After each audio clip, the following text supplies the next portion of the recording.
Hey YouTube, this is Stacey, and I want to thank you all for your overwhelming response to the It Gets Real video series that I put up. I want you to know it took a lot out of me to do that. It took a lot out of me to just kind of bear that part of my soul. And so this is my thank you, all right? And tonight I'm just laid back. Got the do-rag on. Y'all want to meet somebody? This is Starlet. Say hey, YouTube. Okay, that is, yes, Miss Starlet.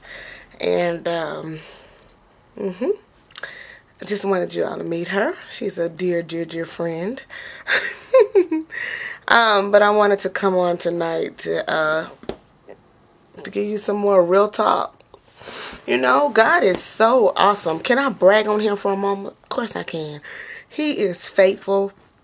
He is loving. He is gentle. He is patient. He is long-suffering. Hallelujah. He is merciful. And just when you think that he has blown your mind, he'll come back and blow your mind all over again.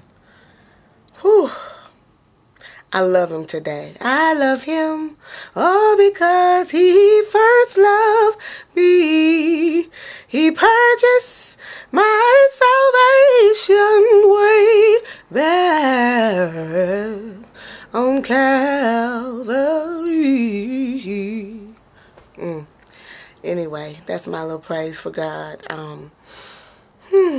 It's been an apostolic day. It's been an apostolic week. Woo!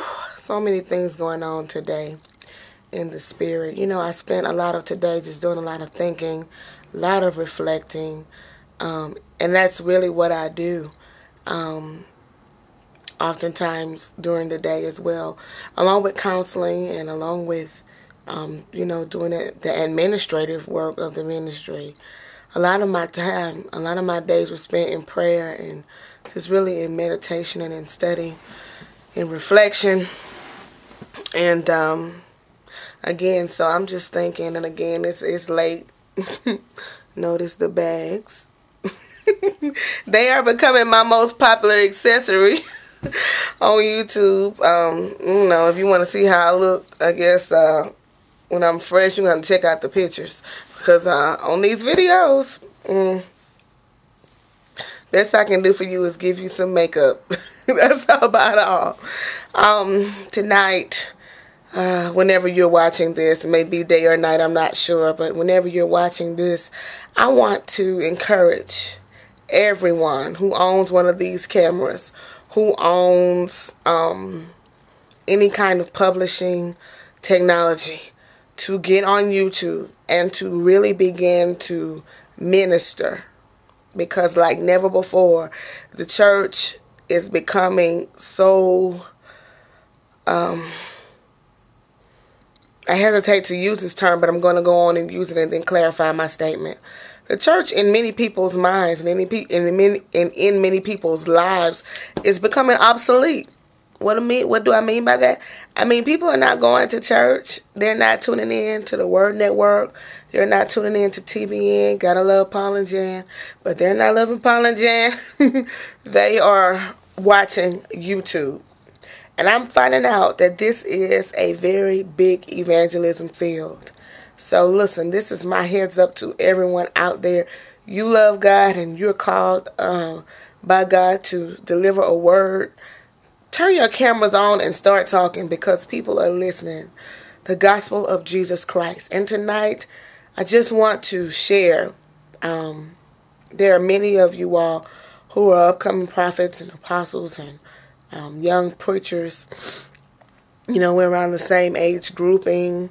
And many of you are aspiring for ministry and just different wonderful things in the Lord. And so tonight, I always try to say something that will encourage young people in ministry. But tonight especially, I want to speak to you by just letting you in a little bit on, let me adjust the camera a little bit. It's getting hard to hold this thing up like that. Letting you in a little bit on what has been for me now a 13-year journey saying yes to God for the calling on my life. What I realize that the enemy is doing right now is trying to intimidate a lot of people. And so to counterattack his efforts to intimidate, and to counterattack his efforts to make ministry seem like this big, long way, a far off place that's unattainable and unreachable, I want to make him out of the liar that he is by just letting you know that you can do this. You can do this because God has called us to do it. There is a completely untouched generation. And what I mean by untouched, there's a generation that is untouched by the gospel, untouched by church.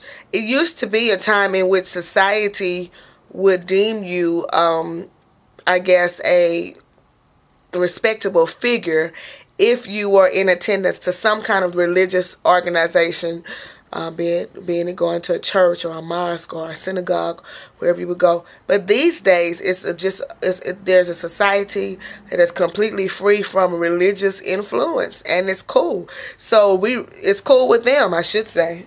And so we have a completely new generation to evangelize and tell the gospel of Jesus Christ to. It's a completely different world. The world, even as I remember from a child, has changed. The world that I remember from 10 years ago has changed. And so I'm young enough, I feel like, to relate to a lot of the things that's going on.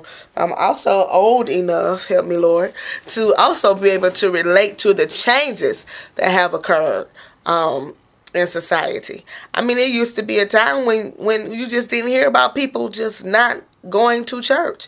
And I like what one of the subscribers said when he said, you got to understand that church is not going to a building. We are the church.